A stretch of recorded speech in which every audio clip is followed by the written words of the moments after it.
revisiting Protestant reformations. Sabi ng isang author, si Charles Lyell, the knowledge of the past is key to understanding the present. Siguro magbigay lang ako ng halimbawa. Sa Vietnam, mga kapatid, alam nyo naman, I had the opportunity to visit that country, no? Maraming taon na nakakaraan. I was able to talk to some of the young people doon sa Vietnam, yung mga nakakapagsalita ng English. Nagulat ako sapagkat sabi nila, kasama pala sa curriculum nila ay yung isa sa mga subject na pinag-aaralan nila sa school ay yung tinatawag na Vietnam War. No? So, kung alam niyo yung Vietnam War, ito po ay matagal na gyera sa Vietnam. 21 years na nagkaroon ng gyera sa Vietnam. Natapos lang ito 1974 yata, kung hindi ako nagkakamali. Pero matagal ang gyera doon. So, nabuhay ang mga tao sa digmaan. No? So, marami nang namatay. In fact, may mga pinadala pa ng mga sundalo mula sa ating bayan, no, para tumulong sa gyera sa Vietnam. Ngayon, ayon sa kanila, kaya daw pala kasama yan sa kanilang curriculum ay para ipaalala sa kanila na at ma-appreciate nila yung kapayapaan na nai-enjoy nila sa pangkasalukuyan. Kasi isipin mo, maraming taon na meron kayong gyera, napakahirap siguro mabuhay sa panahon ng digmaan. Napakahirap siguro mabuhay na natatakot ka lagi, nagtatago ka, baka may sumabog dito, may pumutok dito, may maglaban dito. Mahirap yung ganong klase ng buhay. So nakikita natin kung gaano kahirap ang digmaan. Kaya daw inilalagay sa curriculum nila yon para ma-appreciate ng mga pangkasalukuyang henerasyon yung kagandahan ng kapayapaan. Yung marespeto nila at ma-treasure nila yung peace na meron sila sapagkat maraming taon sa nakaraan ay magulo ang kanilang bayan. At palagay ko, mga kapatid, isa sa mga pangyayari sa nakaraan na dapat alam din natin, no, bilang mga Kristiyano, bilang mananampalataya ni Kristo, sa panahong ito ay ang nangyari sa tinatawag na Reformation, yung tinatawag na Protestant Reformation. Gaano kahalaga yan? Isipin niyo, mga kapatid, meron tayong available copies of the Bible in our own language today. Bakit napag-aaralan natin ang Bible? Bakit na-i-interpret natin ang banal na kasulatan on our own? Isipin na, you can interpret your Bible on your own. Many years, centuries ago, you cannot interpret the Bible on your own. The church will interpret it for you. And you will not go against the interpretation of the church, or else you will die. Now we have our own Bible, and we can study it. We can interpret it on our own. That's not the situation in the past. So, yan ang isang bagay na dapat nating pasalamatan sa Panginoon, no? At sa kanyang providensya, ang isa sa mga dahilan kung bakit merong ganito tayong na-enjoy ay may nangyari noong 16th century, yung tinatawag nating Protestant Reformation. So, maraming nangyari roon, di ba? Alam natin, isa sa mga doctrine na sa Roman Catholic Church ay yung tinatawag na Successor Petri. It was established in 1439 at the Council of Florence na si Pedro daw ay founder at first bishop of Rome. At yung kanyang authority ay hinanded down sa mga pope. No? At by the way, brethren, gusto kong sabihin sa inyo, itong doktrinang ito, hindi nabago ito. Hindi ito nabago sa First Vatican Council noong 1870 at muling inendorso ito sa Second Vatican Council noong 1964. The point is, it is still the doctrine of the Roman Catholic today that Pope is the successor of Peter. Yung tinatawag nilang Successor Petri. So, kaya napakahalaga. The knowledge of the past is the key to understanding the present. So, I have three things to discuss with you. First, let's look at the terminological meaning explained, and then historical incident enlivened, doctrinal principles embraced. Yan po. So, unang-una, terminological meaning explain. Now, let's look at the term. First of all, the term assume that something had been formed, then it became deformed, so there must be the effort to reform it back to what it originally was. So, pag sinabi nating reformation, just look at the term. From the word form, may na-form.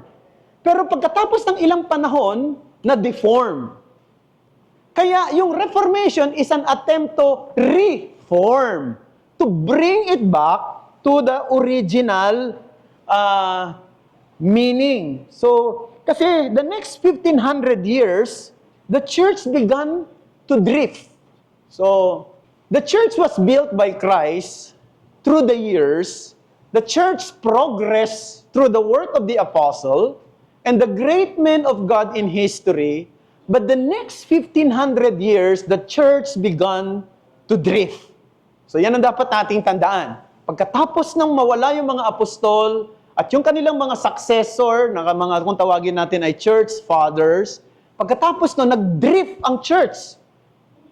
Lumihis ng landas. No? At dahil doon, na-deform.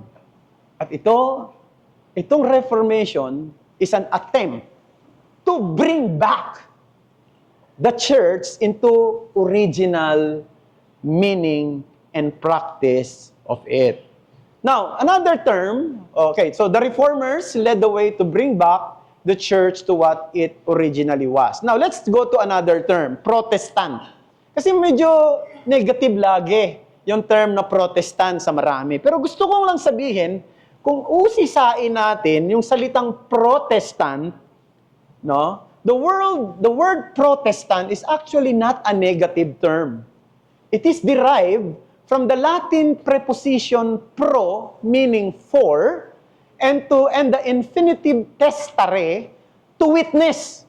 So to bring it together, brethren, ang ibig sabihin ng Protestant, then is one who witnesses for.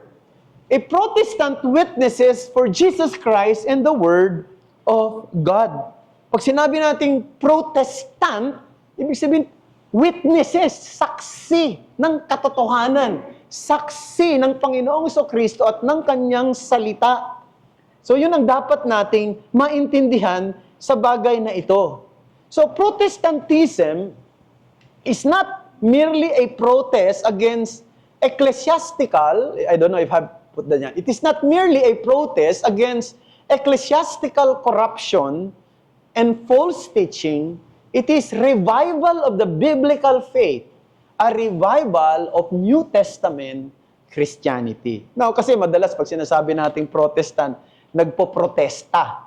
Pero hindi pala yun ang original na meaning na yun, kundi nagpapatotoo kung ano yung tama, kung ano yung original na kahulugan ng mga bagay na dapat maintindihan ng mga tao pagdating sa usapin ng pananampalataya. So, dito makikita natin, no, later on, ay na-phrase yung beautiful Latin 16th century Protestantism na nagpo-proclaim ng sola scriptura, ibig sabihin nun ay scripture alone, sola gratia, ibig sabihin nun ay by grace alone, sola fide, ibig sabihin ay by faith alone. Now, let's look at the historical event. O tinawag ko itong historical incident enlivened. Historical incident enlivened. Unang bagay na gusto kong tingnan natin sa pag-intindi natin ng nangyari sa kasaysayan, tingnan natin ang mundo noong 1500s. So pag sinabing 1500, that is 16th century.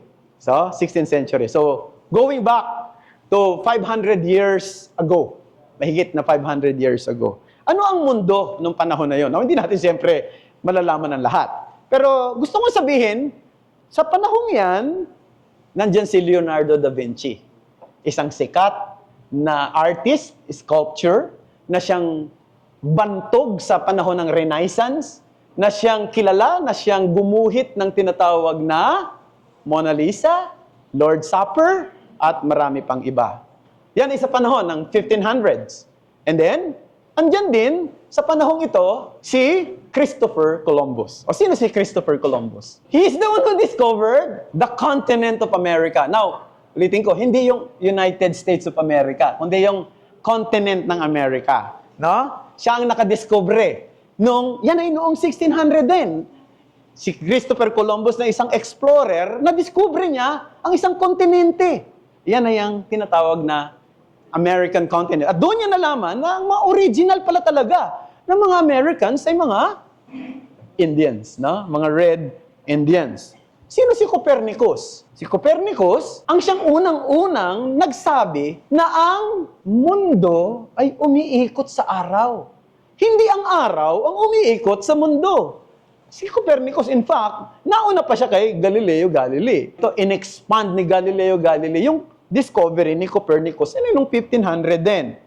Ito pang kilalang tao, si Michelangelo, na isang sikat na artist nung kapanahunan ni Luther, at ito rin ay kilala doon sa mga kanyang mga drawing na, alam niyo yung Pieta? Kita niyo yung Pieta, mayroong nakaganyan na may hawak-hawak na lalaki na tapos yung painting ni David at marami pang iba at isan si Raphael. And then, hindi ko na nilagay dyan, si John Calvin ay ipinanganak noong 1509. Pero isa pang mahalagang tao, Ferdinand Magellan, tama yan.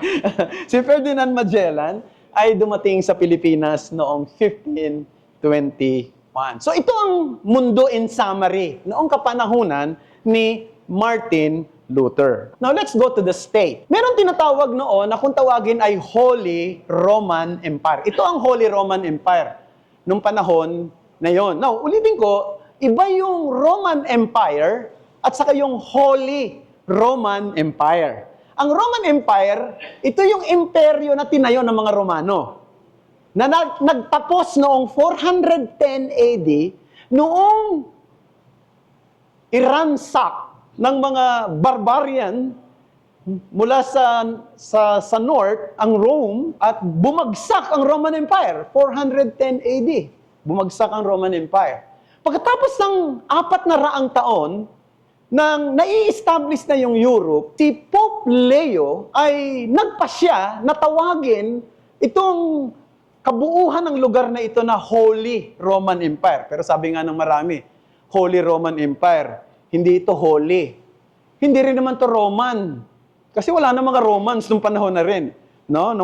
At kaya tinawag Holy Roman Empire. At yung Holy Roman Empire, mga kapatid, ay nilagyan ng isang Holy Roman Emperor. Yung Roman Emperor, hindi rin siya holy. At hindi rin naman siya dapat tawagin Roman Emperor kasi hindi na siya, wala nang Rome nung panahon na yon. Noong panahon na yon. Pero ito ay ini-elect ng tinatawag na 7 electors.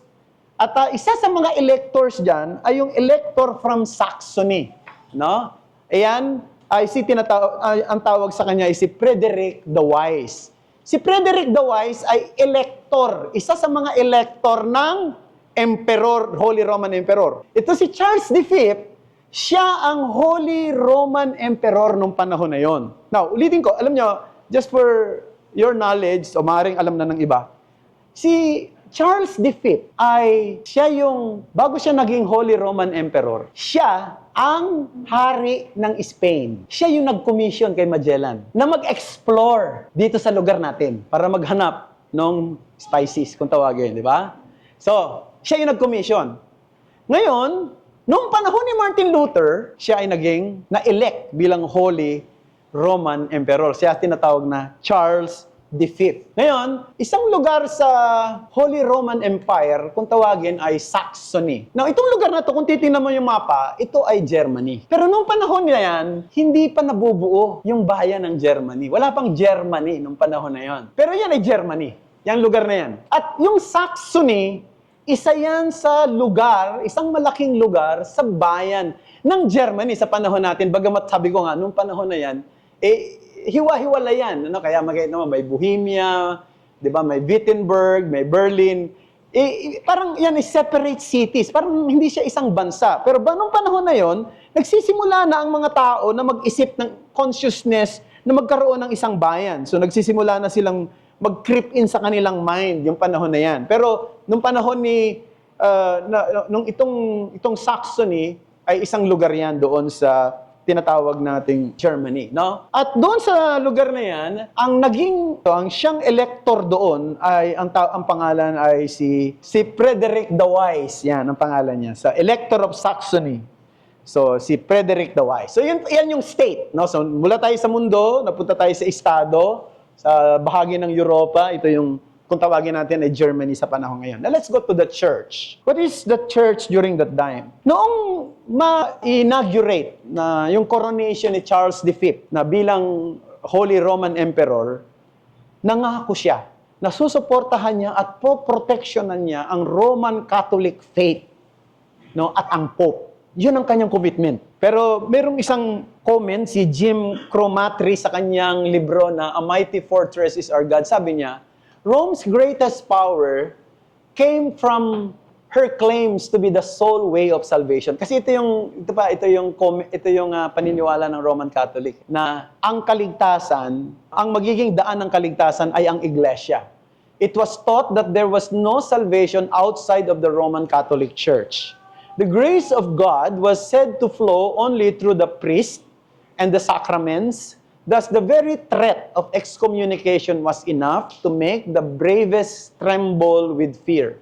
As exclusion from the church automatically meant that hell was their eternal destiny. Unless they bowed the knee to papal authority and were received back into the church before they died. So yan ang paniniwala ng panahon na yan. No? Na walang daan ng kaligtasan labas sa Roman Catholic Church.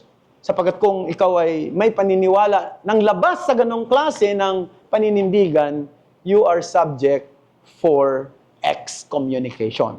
Okay? Punta tayo sa developments. So, may mga pangyayari noong 1500s. May mga development na nangyari. Ito ang unang development. New universities spring up. Bagong mga universidad ay nagsimula ng maitayo noong 1600 dahil sa kanilang hangarin ng karunungan, kaalaman, at discussion. In fact, si Frederick the Wise noong 1502 ay kanyang itinayo yung Wittenberg Castle, Wittenberg University. No? And then noong 1455, nilagay ko na yan. Frederick the Wise founded Wittenberg noong in 1502. And then, printing press developed in Germany in 1455. Ito ang isang bagay pa. Saan unang nagawa ang printing press? Sabi nila sa China, hindi, sa Germany. No? Naalala niyo yun? Johann Gutenberg. Yan. Yan ang unang-una. Yan ay nangyari sa Germany, 1455. And then, Bible was the first printed book in Europe. Isang pambagay na nangyari, no? And then, by 1500, 1,000 printing presses were in operation throughout Europe. Okay? So, ito yung historical background. Ito yung incident nung panahon na yan. Let's go to the life of Martin Luther. Ito si Martin Luther. So, si Martin Luther, simulan natin nung siya pumasok sa monasteryo. Date, July 17, 1505. Sa lugar na kung tawagin ay Erfurt, sa kanyang edad na 21 years old, no? At bago siya pumasok doon, di ko lang nabanggit dito, he was born in 1483 in the small German village of Eisleben, but later on, his family moved to Mansfield, and then he studied law. Yan ang unang ginawa niya, nag-aral siya ng abogasya sa University of Erfurt. He did well in his studies, but as a young man, he was convicted of his sin. And he lived in constant fear of judgment of God. Yun ang nangyari sa kanya, no? So, nagkaroon ng spiritual breakthrough sa buhay niya noong sa date maybe perhaps 1513 to 1519. Ito ay nung nandoon na siya sa tinatawag na Wittenbergs at the age of 36. So, ang nangyari rito, bago dumating yung pangyayaring yan, in June 1505, nag-travel siya mula sa Mansfield, nag-travel siya mula sa Erfurt, doon sa University of Erfurt, kung saan nag-aaral siya ng abugasya, patungo sa Mansfield, no? At nung siya bumalik sa Erfurt noong July 5, 1505, he was caught in a violent thunderstorm. So, matindi yung kidlat, no? At kulog. At sabi niya, he was paralyzed by the storm. Halos hindi siya makagalaw. Sa takot niya at paniwala niya na maaaring nagpadala na ng judgment ang heaven sa kanyang kaluluwa. So in total desperation, he cried out to Saint Anne. No, tumawag siya kay Saint Anne, sabi niya, isang patron ng mga miners nung panahon na yan, si Saint Anne. At sabi niya, help me, Saint Anne. I will become monk. Tulungan mo ko, iligtas mo ko. Pag niligtas mo ako, magpapari ako. So, 15 days later, he entered the monastery. His father was furious. Galit na galit yung tatay niya. Siyempre, nasira yung relationship nila. Pero, doon sa lugar ng monasteryo, doon nagsimulang kumilos ang Diyos sa kanyang buhay. Ito na yung tinatawag na spiritual breakthrough. Sabi niya, life in monastery was tough. Nakakatira siya sa isang parang maliit na kwarto, 6 feet by 12 feet. Natutulog siya sa isang banig na straw. Alam niyo naman yung straw na na banig na dayami. Yan. With one single blanket. Unheated room. No one else allowed in. Isipin nyo mga kapatid, Germany yan. Pagdating ng winter, napakalamig. Kaya, pag pumunta kayo sa Europe, especially sa mga lugar katulad ng Inglaterra, Germany at mga yan, wala naman silang aircon doon. Meron sila heater, no? Kasi nga, napakalamig. Pero walang ito'y bahagi pala nung sakripisyo, no, na ginagawa, parang penitensya ng mga pumapasok sa monastery nung panahon na yon. Ito yung sinabi niya sa kanyang patotoo. Sabi ni Martin Luther, I myself was a monk for 20 years. I tortured myself with prayers, fasting, vigils, and breathing. The frost alone might have killed me. It caused me pain such as I will never inflict on myself again. Even if I could, what else did I seek by doing this but God, who was supposed to note my strict observance of the monastic order and my hard life? I did all this for the sake of God, not for money or goods. I wore myself out with fasts and prayers beyond what was common. So grabe yung sakripisyo na ginagawa niya. Grabe yung pinagdadaanan niyang torture sa kanyang sarili. Sa pag-aakala na sa pamamagitan noon, no, mapiplease niya ang Panginoon at madadala siya sa kalangitan. So it is the belief that salvation is of grace. Yan naman ang paniwala even ng Roman Catholic. But you have to make yourself worthy of that grace. Just do your best and God will give you grace. No? Di ba sa atin, yung grace ay ibinibigay sa isang taong hindi karapat-dapat. Pero para sa kanila, dapat paghirapan mo para makuha mo yung grace. Kaya ang ang tawag nito, slogan, do your best and God will give you grace. So sabi ni Martin Luther, sa kanyang sarili, habang ginagawa niya yung lahat ng sakripisyo, lahat ng pagtutorture sa kanyang sarili, sabi niya, have I done enough? I did not think about women, or money, or possession. Instead, my heart trembled and fidgeted about whether God would bestow His grace on me. For I had strayed from faith and could not but imagine that I had angered God, whom I in turn had to appease by doing good works. So here is Martin Luther. Now, his mind was so engrossed with the fact that he has to please God on his own by doing good works so that he can obtain God's grace. Now, in 1511 na tayo, Luther went to Rome. He's determined to visit the sacred areas to get indulgences for her relatives who had died. Kasi may siyang mga namatay na mga kamag-anak. So, gusto niyang makabili ng mga indulhensya para matiyak na yung kanyang mga kamag-anak na namatay ay makaalis na doon sa purgatorio at makapunta na sa langit. Pumunta siya sa isang lugar na kung tawagin ay, ano yung lugar na yan? Kung sino ang nakakatanda? Hindi yan Caesar's Palace. Hindi. Scala Sancta ang tawag sa lugar na yan. Scala Sancta. No? So, doon sa Scala Sancta, pinaniniwalaan na ito daw yung mismong hagdanan na inakyat ni Kristo patungo sa korte ni Pilato. Yan daw mismo. Kaya, kung ikaw ay lalakad ng paluhod sa 28 steps at hahalik sa bawat baitang, ay maililigtas mo ang isang tao na matagal na nandoon sa purgatorio. Yun ang nakatanim sa kanilang isipan. Kaya, ang mga pumupunta dyan, ganyan. Hinahalikan nila yung bawat baitang ng Scala Sancta. Itong sabi ni Martin Luther. Nababasa niyo ba? Sorry maliit na eh. At Rome, I wish to liberate my grandfather from purgatory and went up the staircase of Pilate praying a Pater Noster. Ano yung Pater Noster? Latin word ng, yung Lord's Prayer. Pater Noster. Diba? Our Father, who art in heaven, hallowed be thy name. Tawag dyan ay Pater Noster. On each step. So, ang ginagawa niya, bawat hakbang, mananalangin siya ng buong Our Father, no?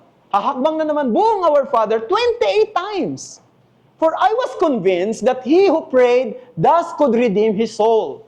But when I came to the top step, the thought kept coming to me, who knows whether this is true?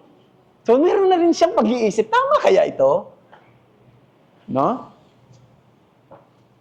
Now, in 1512, he was awarded with doctorate in theology and sent by Johann von Staupitz, Luther's mentor, to Wittenberg to take over a professor of biblical studies. He began to lecture on Psalms, then Romans, Galatians, and Hebrews.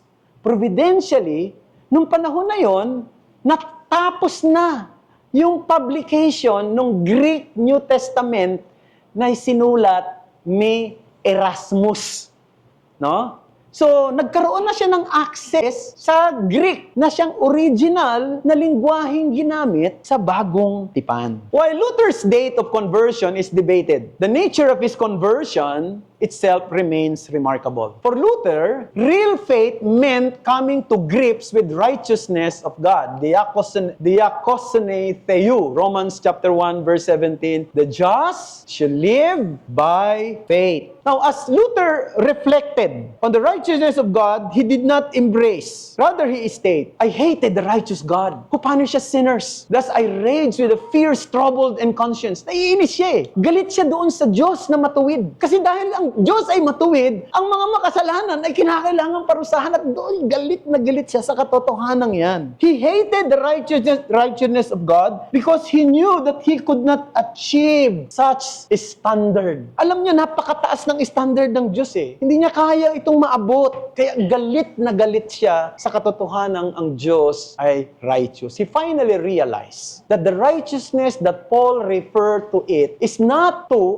something that we have to earn, but is something that Christ accomplished for us. Sa pagtuturo niya ng Galatians, ng Romans, doon niya na-realize, tika muna, yung palang righteousness na yun, ay hindi yung gagawin ko, kundi yung ginawa na ni Kristo para sa akin. Sabi niya, here I felt that I was altogether born again and had entered paradise itself through open gates. So, dito, hindi natin alam kung anong petsa, pero ito yung mga panahon na sinasabi na maaring na-convert na talaga si Martin Luther. As a result, sabi, Luther, yung kanyang galit sa pagiging matuwid ng Diyos ay napalitan ng pag-ibig niya. Now, let's go to the 95 Theses. So, date, October 31st, 1517, location, Wittenberg Castle, age 34. Now, ano yung background? Bakit siya naglagay ng 95 thesis? Sapagkat ito yung panahon na ang St. Peter's Basilica ay nire-renovate. Si Pope Leo X, kailangan niya ng malaking pera para i-rebuild ang St. Peter's Basilica. Ang paraan para makakuha siya ng maraming pera ay magbenta ng indulhensya. Para yung makukuhang indulhensya, yung pera ron, ang ipagpapatayo ng St. Peter's Basilica. Yung St. Peter's Basilica ngayon na nandoon nakatira ang Pope. No? At nagpadala siya ng mga mahuhusay na mga tagapagsalita at tagapagbenta. Isa na rito ay si Tetzel, Johann Tetzel, sa Northern Europe to sell them. Ito si Tetzel.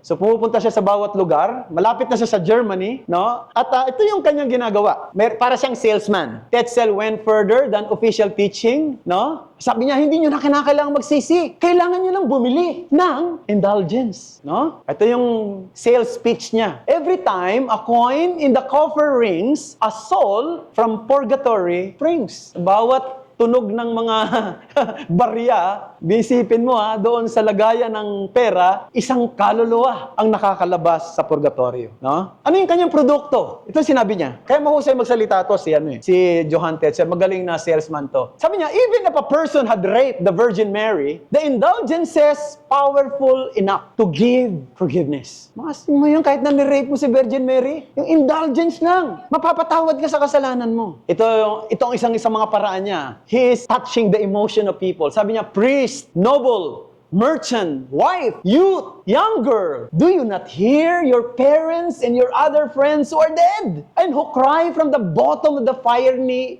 inferno? We are suffering horrible torments. An insignificant offering would deliver us. You can give it and you will not. Isipin mo yung mga ganong klase ng pananalita, no? Meron daw, imagine mo yung mga kamag-anak mo sumisigaw doon. Sige na, palayain mo na kami rito sa lugar na ito. Malapit na kami sa impyerno. Magbigay ka na nang kami makalahaya na. No? At alam nyo, ito ang siyang dahilan kung bakit napilitan si Martin Luther na maglagay ng kanyang 95 thesis. Now, pag pinag-aralan nyo yung 95 thesis, ang tanong, was it dramatic? Actually, hindi. It is just a usual na paraan ng pagpo-post sa church door kung meron kang gustong i-raise na issue or public debate. Usong-uso yan nung unang panahon. No? Yung halimbawa, meron kang gustong i-discuss, lalagay mo lang yan doon sa door para magkaroon ng discussion. Now, hindi na natin ginagawa yan ngayon, siyempre. No? And then, did he want a revolution? No. Pag binasa mo yung 95 thesis, and you can access that to internet, short sentences for academic discussion, no? In Latin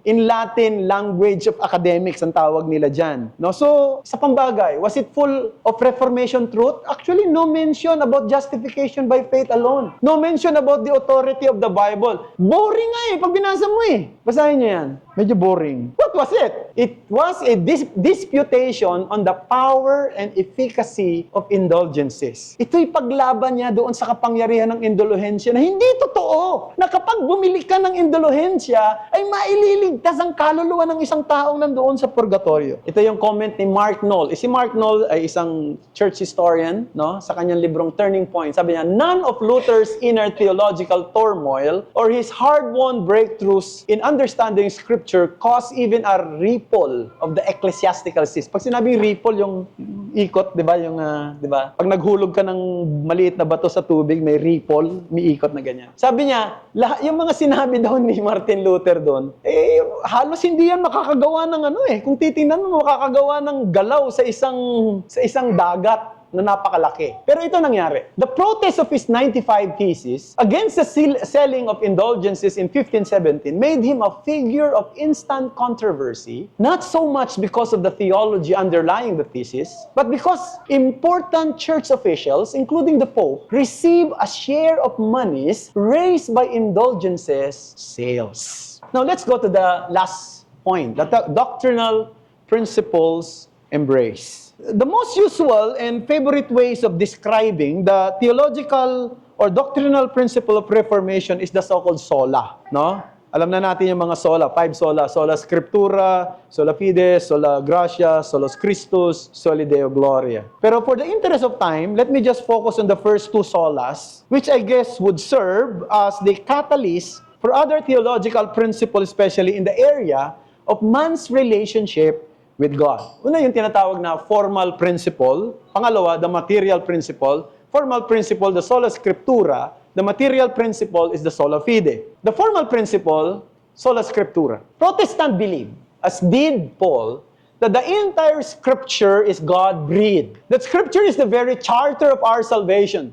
And that it is through the written Word of God that believer becomes thoroughly equipped for every good work. Yan ang paniniwala natin. Yan ang paniniwala ng Protestant Reformation. Yan ang paniniwala ni Pablo na walang ibang batayan sa usapin ng totoong doktrina at usapin na may kinalaman sa kaligtasan ang magtuturo sa atin, kundi ang banal na kasulatan lamang. True Protestantism renounces human tradition as the authority for faith and practices. Diba? Matthew 15:6, you nullify the word of God for the sake of your traditions, Jesus said. Matthew 5:21-22, you have heard that it was said, the people long ago, that was tradition, but I tell you. Ito yung sinabi ni Jesus. So dito makikita natin, pagdating sa usapin na may kinalaman sa kaligtasan, may kinalaman sa church practices, hindi yung tradition ang siyang magdidictate, kundi kung ano ang sinasabi ng Biblia. Luther does not mean that everyone can understand and interpret the Bible without help. He views the church, especially the activity of preaching God's Word, as God's intended means to enable one to better understand Scripture. He does not disavow tradition, yet he said, the tradition must be under the authority of Scriptures. May tradisyon. Pero anumang tradisyon, dapat umiilalim ito sa otoridad ng banal na kasulatan. Sola Scriptura also means that the Bible stands as the only sure and necessary guide for life and godliness. Luther lived in this principle. He faithfully read the entire Bible 2 times annually. Wow! No? He read the Bible 2 times annually. Sa loob ng 1 taon, 2 beses niyang tinatapos ang Biblia. Sino rito nakatapos na ng Bible? Ha? Magbasa. Siya. 2 times, sabi niya. He once remarked, if you picture a Bible to be a mighty tree and every word a little branch, I have shaken every one of those branches because I wanted to know what it was and what it meant. Luther translated the entire Bible in German language in 1534. A testimony of his commitment to sola scriptura. Ito yung Bible hanggang ngayon. Nandyan pa yan. Nasa archive at saka nasa museum. Okay? Now, let's go to the diet of worms. Ang basa natin dyan ay worms. No, hindi worms. April 1521.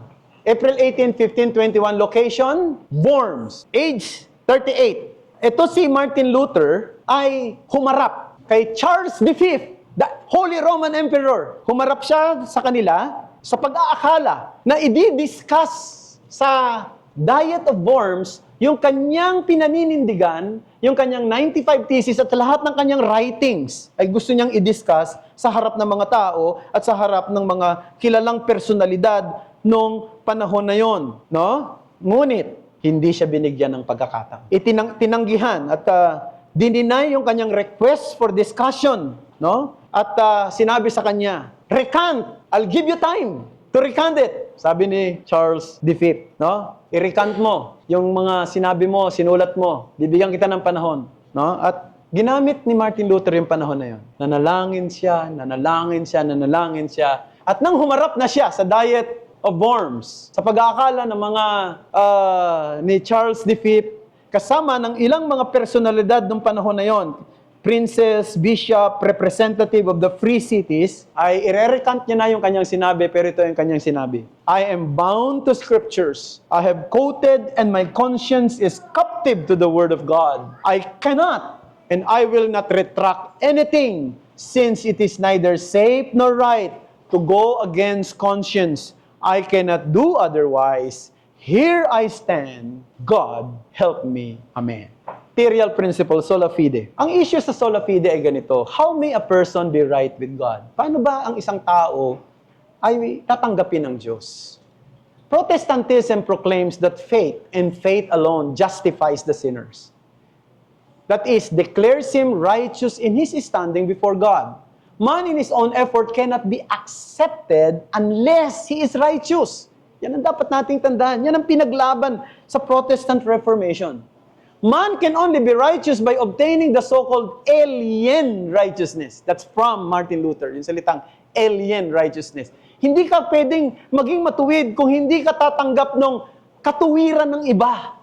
This is the righteousness of Christ that can be apprehended by faith alone, which is also from God. Ephesians 2:8 and 9. Luther emphasizes, works contribute nothing to justification. Yet he also insists that since Christ lives us through faith, so he arouses to do good works. Yes, we will not be justified by faith in good works. But once a person is justified by faith in Christ alone, sabi niya, that faith arouses good works. Ang pananampalataya nga nagigising at uudyok sa isang tao na gumawa ng tama at mabuti. Sa medieval theology, faith was essentially a voluntary assent to the dogmas of the church. Ang paniniwala, pag ginagamit yung salitang faith, it is faith on the dogma. Faith on the doctrine of the church. But to Luther, in the New Testament, faith essentially meant trust. Latin, fiducia, a lively personal confidence in God that He is favorably disposed towards us for Christ's sake. So, challenges. Number 1, go hard after the truth. Actually, this is from Matt. Go hard after the truth. Pag sinabing go hard after the truth, sabi ni Martin Luther, I like those best who do not change sides suddenly, but ponder the case with considerate discretion. Compare together the writings of both parties, lay them on the gold balance, and in the fear of God, search out the truth. So, ang ibig sabihin, ang isa sa mga totoong mananampalataya, hinahanap niya ang totoo. Tinitimbang niya ang totoo at niyayakap niya. And then, pangalawa, be patient with others. Alam mo, sa panahon natin, ang dami mga reformers eh. Minsan, nagiging mayabang yung mga reformers sa ating panahon. At hindi lang nagiging mayabang, masyadong mainit. Para bang gustong makipag-discuss lagi sa maraming tao at gustong ipamali ang ginagawa ng iba. Alam mo, isang bagay na nawawala, yung ating pasensya. Kinakailangan nating magtiyaga, magpasensya sa iba. Mga kapatid. Martin Luther says, give people time. It took me 3 years of constant study, reflection, and discussion to arrive where I am now. Can the ordinary man who has no education in such matters be expected to move the same distance in 3 months? Of course not. The point is, if you understand Reformed theology, you must teach it patiently. You must persuade people patiently. No? Huwag tayong mawalan ng pasensya. Huwag tayong maasar. Huwag tayong mamaliit ng ating kapwa. Huwag tayong magyabang na alam natin ang lahat. Maging matyaga tayo. Yan ang isang totoong reformer. Last but not the least, the power of God's Word. No? Sabi ni Martin Luther, sorry, napakaliit yata, no? Sabi niya, I will constrain no man by force. For faith must come freely without compulsion. Take myself as an example.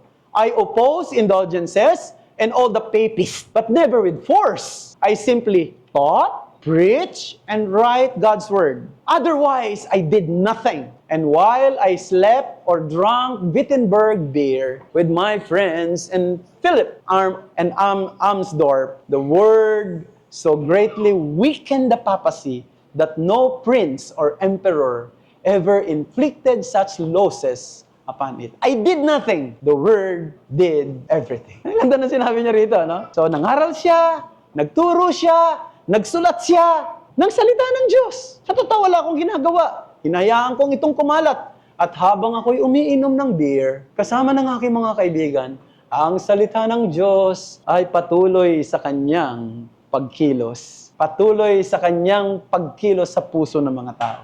Sapagkat ang salita ng Diyos ay makapangyarihan, hindi yung taong nagsasalita.